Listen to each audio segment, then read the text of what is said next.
जय माता दी भक्तों, आप सभी भक्तों का हमारे चैनल में स्वागत है। भक्तों, आज हम इस वीडियो में जानेंगे कि चैत्र नवरात्रि कब से शुरू है। 2026 में घट स्थापना का शुभ मुहूर्त क्या होगा और घट स्थापना की पूजा विधि क्या होगी।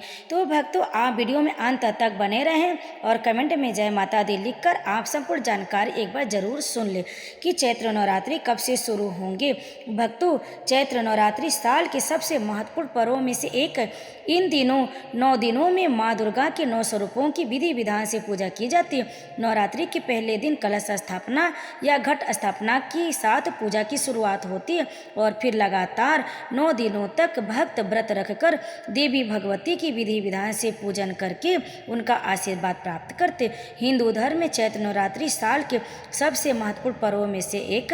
इन 9 दिनों में माँ दुर्गा के 9 स्वरूपों की विधि विधान से पूजा की जाती है। नवरात्रि के प्रथम दिन कलश स्थापना घर में करके और सुबह शाम दोनों समय माँ भगवती की पूजा अर्चना करती हैं। तो भक्तों, साल 2026 में चैत्र नवरात्र मार्च महीने में शुरू होंगे और पूरे देश में श्रद्धा और उत्साह के साथ मनाए जाएंगे। तो भक्तों, आइए जानते हैं कि इस साल चैत्र नवरात्रि की सही तिथि, घट स्थापना का मुहूर्त और 9 दिनों का पूरा पूजा विधि।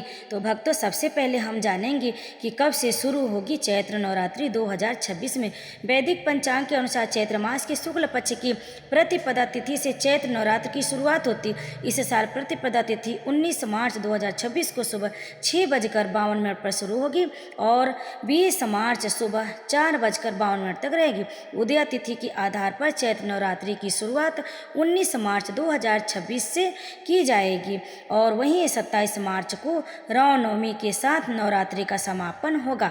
तो भक्तों, अब आइए जानते हैं कि आप नवरात्रि के दिनों में घट स्थापना कब करें। घट स्थापना, कलश स्थापना का शुभ मुहूर्त क्या होगा।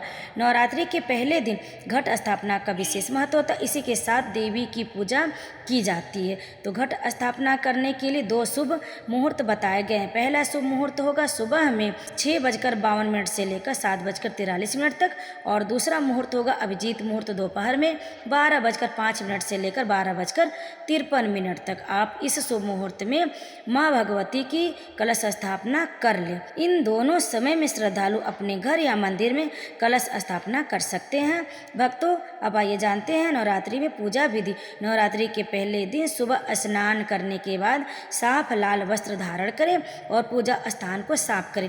इसके बाद पूजा की चौकी पर लाल कपड़ा बिछाकर माँ दुर्गा की प्रतिमा या तस्वीर को स्थापित कर दे, फूलों का आसन देते हुए। इसके साथ मिट्टी के पात्र में जौ बोए जाते हैं और जल से भरे कलश में सुपारी, अक्षत और सिक्का डालकर उसके ऊपर नारियल रखा जाता है। कलश के मुख पर आम या अशोक के पत्ते लगाए जाते हैं। इसके बाद देवी के सामने दीपक या अखंड ज्योत जलाकर पूजा की जाती है। पूजा के दौरान दुर्गा सप्तशती का पाठ या ओम ऐं ह्रीं क्लीं चामुंडाय विच्छे मंत्र का जाप करना शुभ माना जाता है। भक्तों, चैत्र नवरात्रि में किस दिन किस माँ की पूजा होगी, आइए जानते। 19 मार्च को माँ शैलपुत्री की पूजा और कलश स्थापना होगी। 20 मार्च को माँ ब्रह्मचारिणी की पूजा होगी। 21 मार्च को माँ चंद्रघंटा की पूजा होगी। फिर 22 मार्च को माँ कुष्मांडा की पूजा होगी। 23 मार्च को माँ स्कंद माता की पूजा होगी। फिर 24 मार्च माँ कात्यायनी की पूजा होगी। 25 मार्च 2026 माँ कालरात्रि की पूजा होगी और 26 मार्च को माँ महागौरी पूजा और अष्टमी कन्या पूजन होगा। फिर 27 मार्च को माँ सिद्धिदात्री पूजा और 9वीं कन्या पूजन होगा। नवरात्रि व्रत का पारण 28 मार्च 2026 को किया जाएगा। भक्तों, अब आइए जानते हैं चैत्र नवरात्रि के 9 दिनों में कौन सा उपाय करें। नवरात्रि के 9 दिनों में माँ दुर्गा के अलग अलग स्वरूपों की पूजा की जाती है। मान्यता है कि अगर इन दिनों कुछ खास उपाय किए जाएं तो घर में सुख समृद्धि बनी रहती और जीवन की परेशानियां धीरे धीरे दूर होने लगती। तो आइए जानते हैं नवरात्रि के 9 दिनों में कौन से सरल उपाय किए जाते। पहला दिन माँ शैलरात्रि के दिन, इस दिन देवी को शुद्ध घी का भोग लगाना शुभ माना जाता है। ऐसा करने से घर में सुख समृद्धि बढ़ती और परिवार में सुख शांति बनी रहती है। है। दूसरे दिन माँ ब्रह्मचारी की पूजा की जाती है। इस दिन देवी को चीनी या मिश्री का भोग चढ़ाना शुभ माना जाता है। मान्यता है कि इससे घर में सुख और सौभाग्य आता है। नवरात्रि के तीसरे दिन माँ चंद्रघंटा की पूजा होती है। इस दिन देवी को दूध या दूध से बनी मिठाई का भोग लगाना शुभ माना जाता है। इससे जीवन में शांति और सकारात्मक ऊर्जा आती है। और नवरात्रि के चौथे दिन माँ कुष्मांडा की पूजा की जाती है। इस दिन देवी को मालपुआ या मीठा प्रसाद अर्पित करना शुभ माना जाता है। इससे घर में खुशहाली बढ़ती है। पांचवें दिन माँ स्कंद माता की पूजा होती है। इस दिन देवी को केले का भोग चढ़ाना अच्छा माना जाता है। मान्यता है कि इससे बुद्धि और समृद्धि दोनों मिलती है।